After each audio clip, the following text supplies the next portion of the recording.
ආයි යාළුවනේ කොහොමද ඉතින් මං ආවා මැදිගල හේනට එතන පොඩි හොල්මන් සිද්ධියක් වෙච්ච තැනකට ආවේ ඇසින් දුටු පුද්ගලයෙක් ඉන්නවා අපි ඇත්ත එක්ක කතා කරලා බලමු යාළුවනේ ඔය ඉන්නේ ඇසින් දුටු සාක්ෂිකාරයා තමයි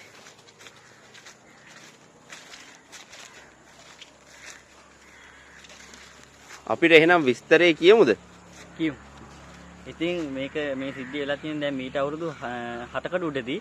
ඉතින් මේ ගෙදර හිටියා අපි චුට්ටක් කැමරාවට පෙන්නමු. ඔව්. මේ ගෙදර හිටියා ඉතින් ලස්සන ගෑනු ළමෙක් හිටියා. ඒ ගෑනු ළමයා ඉතින් පිරිමි ළමෙක් එක්ක යාළු වෙලා ඔය එන සීන් එකක් තිබිලා කොහොම හරි ඒ පිරිමි ළමයා දාලා ගියේ ඒ වේදනාවට ඒ කෙල්ලට දරා ගන්න බැරුව මෙන්න මේ ලිඳට තමයි මැරලා තින්නේ.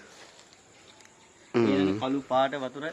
ඉතින් ওই ලිඳට තමයි වැටලා මැරලා තින්නේ. ඉතින් එදා ඉඳන් මේක මේ හොල්මන් කරන කතාව තමයි කියන්නේ. මේ ගෙදරට කවුරුත් එන්නේ යන්නේ නැහැ. ඔව්. මේ ලිඳෙන් කවුරුත් දැන් වතුර ගන්නෙත් නැහැ. මොකද මේ ලිඳේ වතුර දැන් අපිට වෙලා තියෙන්නේ කළු පාටයි පේන්නේ. ඔව්. මේ රෑ 12ට විතර වගේ පොඩි උන් දෙන්නේ පාර යනකොට දැකලා තියෙනවා. අප්පට සිරි. මෙතන يعني ඒ ගෑන් ළමයා සැරිසරන දැකලා තියෙනවා. මේ ළමයි බය වෙලා එහෙම තියෙනවා ඉතින්.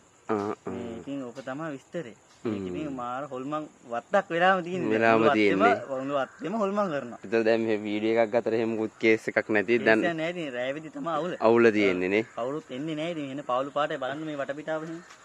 ඉතින් වටපිටාව වන්න බලන්න තනිකර කැලෑ වෙවිලා හොල්මන් සීන් එකක් තියෙන්නේ තනිකර. ඒතර මේ මල්ලි දැකලා නෑනේ තාම නේ. මං තාම දැකලා නෑ. ගමේ උදවිය තමයි කියන්නේ මේක තියෙනවා කියලා. එහෙම ගමේ උදවියලු කියන්නේ. ඉතින් මෙතන ඇවිල්ලා අපි කොත්තුවක් එහෙම කාලා බලමු මොකක් හොල්මන් සීන් එකක් වෙනවද කියලා රැයට.